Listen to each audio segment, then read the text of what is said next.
சூர்யாவோட நடிப்பில் கடந்த வாரம் திரையரங்கில் வெளியாகி வெற்றிகரமாக ஓடிக்கிட்டு இருக்க படம் சிங்கம் 3. இந்த படம் தமிழ் மற்றும் தெலுங்குகளில் நல்ல வரவேற்பை பெற்றிருக்குன்னு தான் சொல்லணும். மேலும் இந்த படத்துக்கு என்னதான் கலவையான விமர்சனங்கள் கிடைச்சாலும் வசூலில் எந்த ஒரு பாதிப்பும் இல்லைன்னு சொல்கிறாங்க. மேலும் இந்த படம் பார்த்தீங்கன்னா ரிலீஸ் ஆனால் 6வது நாளே 100 கோடி வசூலிச்சதாகவும் இந்த படத்துடைய தயாரிப்பாளரான ஞானவேல் ராஜா தனது ட்விட்டர் பக்கத்தில் சொல்லியிருந்தார்.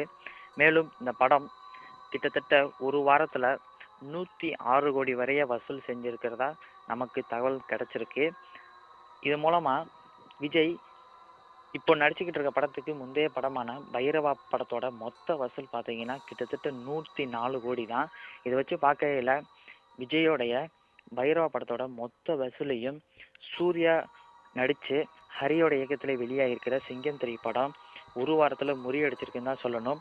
மேலும் இந்த படம் விஜயோட கோட்டையான கேரளாவிலும் ஒரு நல்ல வரவேற்பை பெற்றிருக்கு. மேலும் ஆந்திராவில் எதிர்பார்த்த லெவலுக்கு மேலேயும் படம் போய்கிட்டு இருக்கனால இனி வரும் காலங்களில் இந்த படம் கண்டிப்பாக ஒரு 140 இல்லைன்னா 150 கோடி வரைய தொடும் அப்படிங்கிறதுல எந்தவித சந்தேகமும் இல்லை. இந்த நியூஸ் உங்களுக்கு பிடிச்சிருந்துச்சுன்னா லைக்ஸ் பண்ணுங்கள், ஷேர் பண்ணுங்கள். இது போன்ற சினிமா நியூஸில் இதுக்கு எங்கள் சேனலை சப்ஸ்கிரைப் பண்ணுங்கள். நன்றி, வணக்கம்.